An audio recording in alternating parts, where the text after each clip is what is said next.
வணக்கம். கரோலியின் காலை நேர செய்திகளோடு இணைந்திருக்கிறீர்கள். விரிவான செய்திகளுக்கு செல்ல முன்பதாக முதலில் தலைப்புச் செய்திகள். மனித பாவனைக்கு உதவாத பெருந்தொகை பருப்பு கொழும்பில் மீட்பு. இலங்கை தொடருந்து நிலையங்களில் ஏற்படவுள்ள மாற்றம். பாதாள உலக செயற்பாடுகளுக்கு எதிராக புதிய தொழில்நுட்பத்தை பயன்படுத்தி புதிய சட்டங்கள் ஜனாதிபதி உறுதி. 1700 ரூபாய் சம்பள விவகாரம் மற்றுமொரு வருத்தமான அறிவித்தல் வெளியானது. 17 மாணவர்களால் பாடசாலை மாணவிக்கு நேர்ந்த கொடூரம், அதிபர் ஆசிரியர்கள் அதிரடியாக கைது. மாணவ குழுக்களுக்கு இடையில் கடும் மோதல், ஆபத்தான நிலையில் மாணவன். தேர்தல் முறைப்பாடுகளின் எண்ணிக்கை 366 உயர்வு. வெளிநாட்டு கனவுடன் ஆட்டோவில் பயணித்த இளைஞன் வைத்தியசாலையில் அனுமதிக்கப்பட்ட துயரம். வளிமண்டல தளம்பல் நிலை, பலத்த இடியுடன் கூடிய மழை பெய்யும் வாய்ப்பு. தொடர்வென விரிவான செய்திகள். கொழும்பு புறக்கோட்டையில் உள்ள களஞ்சிய சாலை ஒன்றிலிருந்து மனித பாவனைக்கு உதவாத 1000 கிலோ பருப்பு தொகை கைப்பற்றப்பட்டுள்ளதாக நுகர்வோர் அதிகார சபை தெரிவித்துள்ளது. குறித்த பெருந்தொகை பருப்பானது நேற்று கைப்பற்றப்பட்டுள்ளது. இந்த விடயம் தொடர்பில் நுகர்வோர் அலுவல்கள் அதிகார சபை அதிகாரிகளுக்கு இரகசிய தகவல் கிடைக்கப்பெற்றுள்ளன. கிடைத்த தகவலின் அடிப்படையில் மேற்கொள்ளப்பட்ட சோதனையில் இந்த பெருந்தொகை பருப்பு கைப்பற்றப்பட்டுள்ளது. இந்த பருப்பு தொகையானது ஏனைய விற்பனை நிலையங்களுக்கு அனுப்பி வைப்பதற்காக தயாராக இருந்துள்ளதாக நுகர்வோர் அலுவல்கள் அதிகார சபை தெரிவித்துள்ளது. இலங்கை தொடருந்து திணைக்களத்திற்கு சொந்தமான தொடருந்து நிலையங்கள் மற்றும் கட்டடங்களில் கூரைகளில் சூரிய மின்கலங்களை பொருத்தி சூரிய சக்தி மூலம் மின் உற்பத்தியை ஆரம்பிப்பதற்கு அமைச்சரவை அங்கீகாரம் வழங்கியுள்ளது.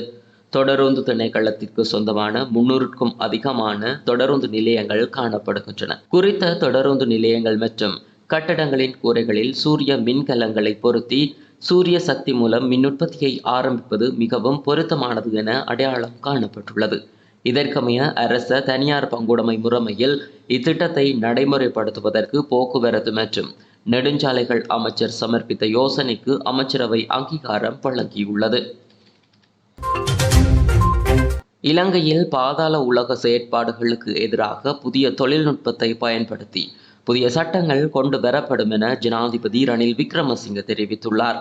போலீஸ் விசேட அதிரடிப்படையின் ஸ்ரீ ஜெயவர்தனபுர விசேட அதிரடிப்படை நடவடிக்கை மையத்தை திறந்து வைக்கும் நிகழ்வில் கலந்து கொண்டு உரையாற்றும் போதே ஜனாதிபதி ரணில் விக்ரமசிங்க இவ்வாறு குறிப்பிட்டுள்ளார். போதைப்பொருள் ஒழிப்புக்காக தற்போதுள்ள அனைத்து போலீஸ், இராணுவ மற்றும் சிவில் நிறுவனங்களை ஒன்றிணைத்து போதைப்பொருள் தடுப்பு சட்டத்தின் கீழ் தனியொரு நிறுவனமாக உருவாக்கி அதற்கு உரிய அதிகாரங்கள் வழங்கப்படும்.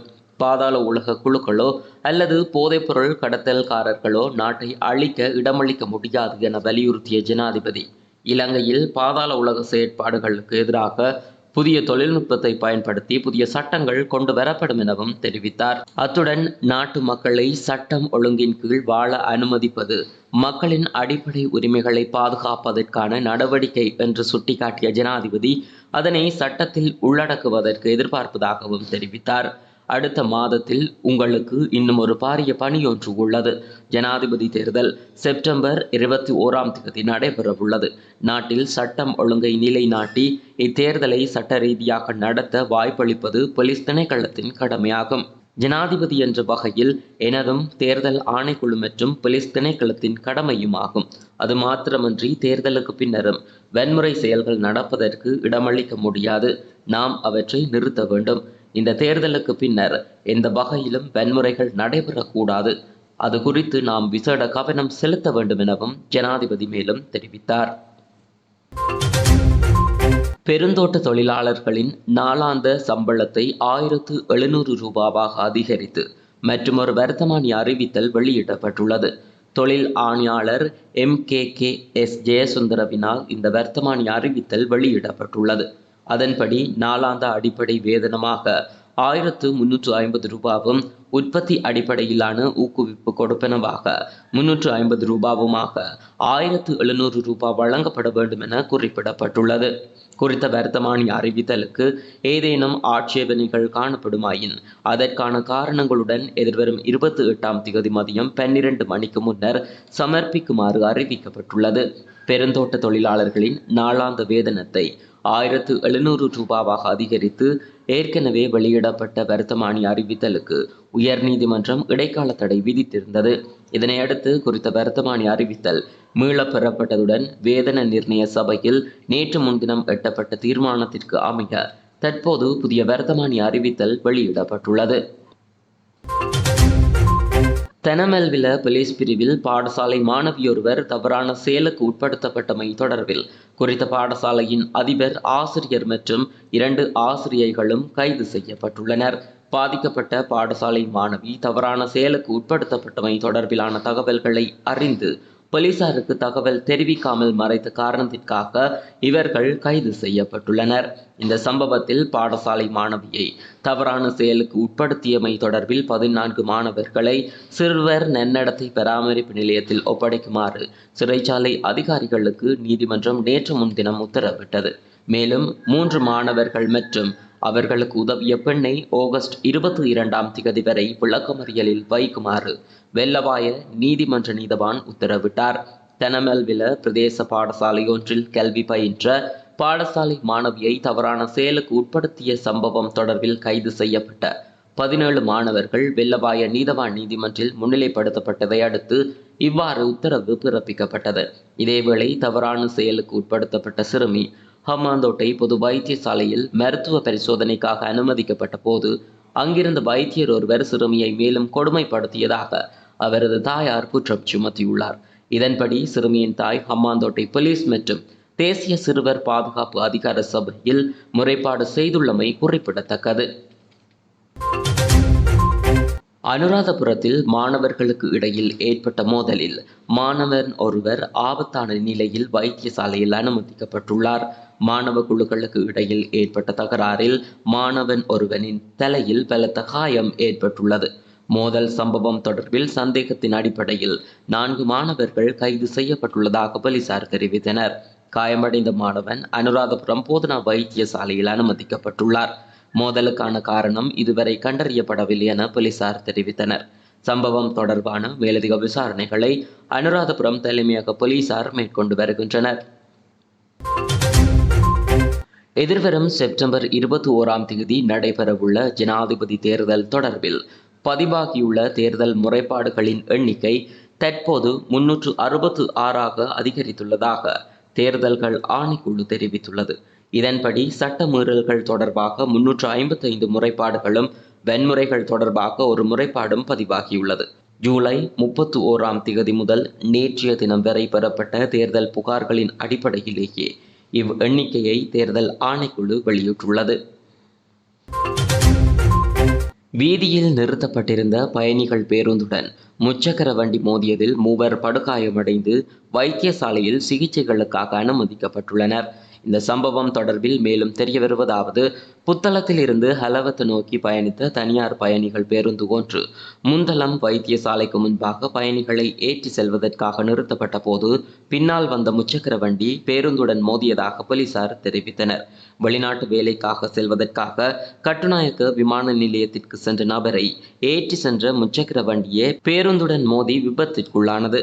குறித்த விபத்தில் முச்சக்கர வண்டியில் பயணித்த 3 படுகாயமடைந்துள்ளதாக தெரிவிக்கப்படுகிறது. படுகாயமடைந்தவர்கள் முந்தளம வைத்தியசாலையில் சிகிச்சைக்காக அனுமதிக்கப்பட்டு மேலதிக சிகிச்சைக்காக ஹலவத் பொது வைத்தியசாலைக்கு மாற்றப்பட்டுள்ளனர். சம்பவம் தொடர்பில் மேலதிக விசாரணைகளை போலீசார் மேற்கொண்டு வருகின்றனர். இலங்கையை சூழவுள்ள பகுதிகளில் ஏற்பட்ட கீழ் வளிமண்டல தளம்பல் நிலை காரணமாக நாடு முழுவதும் தற்போது நிலவும் மழை நிலைமை மேலும் தொடரும் என எதிர்பார்க்கப்படுவதாக வளிமண்டலவியல் திணைக்களம் எதிர்ப்பு கூறியுள்ளது. வளிமண்டலவியல் திணைக்களம் இன்று வெளியிட்டுள்ள அறிக்கையில் இதனை தெரிவித்துள்ளது. மேல் சப்ரகமுவ மத்திய மற்றும் தென் மாகாணங்களில் அவ்வப்போது மழையோ அல்லது இடியுடன் கூடிய மழையோ பெய்யக்கூடிய சாத்தியம் காணப்படுகிறது. நாட்டின் ஏனைய பிரதேசங்களில் பல இடங்களில் மாலையில் அல்லது இரவில் மழையோ அல்லது இடியுடன் கூடிய மழையோ பெய்யக்கூடிய சாத்தியம் காணப்படுகிறது. இந்த பிரதேசங்களில் சில இடங்களில் 50 மில்லிமீட்டருக்கும் அதிகமான ஓரளவு பலத்த மழை வீழ்ச்சி எதிர்பார்க்கப்படுகிறது. மத்திய மலைநாட்டின் மேற்கு சரிவு பகுதிகளிலும் வடமேற்கு மாகாணத்தின் அம்பாறை, மொனராகலை மற்றும் ஹம்பாந்தோட்டை மாவட்டங்களிலும் அவ்வப்போது 30 தொடக்கம் 40 கிலோமீட்டர் வரை பலத்த காற்று வீசக்கூடும். இடியுடன் கூடிய மழை பெய்யும் வேளைகளில் அப்பிரதேசங்களில் தற்காலிகமாக பலத்த காற்றும் வீசக்கூடும். மின்னல் தாக்கங்களினால் ஏற்படக்கூடிய பாதிப்புகளை குறைத்து கொள்ள தேவையான முன்னெச்சரிக்கை நடவடிக்கைகளை எடுத்துக் கொள்ளுமாறு பொதுமக்கள் அறிவுறுத்தப்படுகிறார்கள். மனித பாவனைக்கு உதவாத பெருந்தொகை பருப்பு கொழும்பில் மீட்பு. இலங்கை தொடருந்து நிலையங்களில் ஏற்படவுள்ள மாற்றம். பாதாள உலக செயற்பாடுகளுக்கு எதிராக புதிய தொழில்நுட்பத்தை பயன்படுத்தி புதிய சட்டங்கள் ஜனாதிபதி உறுதி. 1700 ரூபாய் சம்பள விவகாரம் மற்றுமொரு வருத்தமான அறிவித்தல் வெளியானது. 17 மாணவர்களால் பாடசாலை மாணவிக்கு நேர்ந்த கொடூரம், அதிபர் ஆசிரியர்கள் அதிரடியாக கைது. மாணவ குழுக்களுக்கு இடையில் கடும் மோதல், ஆபத்தான நிலையில் மாணவன். தேர்தல் முறைப்பாடுகளின் எண்ணிக்கை 366 உயர்வு. வெளிநாட்டு கனவுடன் ஆட்டோவில் பயணித்த இளைஞன் வைத்தியசாலையில் அனுமதிக்கப்பட்ட துயரம். வளிமண்டல தளம்பல் நிலை, பலத்த இடியுடன் கூடிய மழை பெய்யும் வாய்ப்பு. முழுமையான காணொளிகள் மற்றும் விரிவான தகவல்களை அறிந்து கொள்ள கரோலி மீடியா யூடியூப் சேனலோடு இணைந்திருங்கள். நன்றி.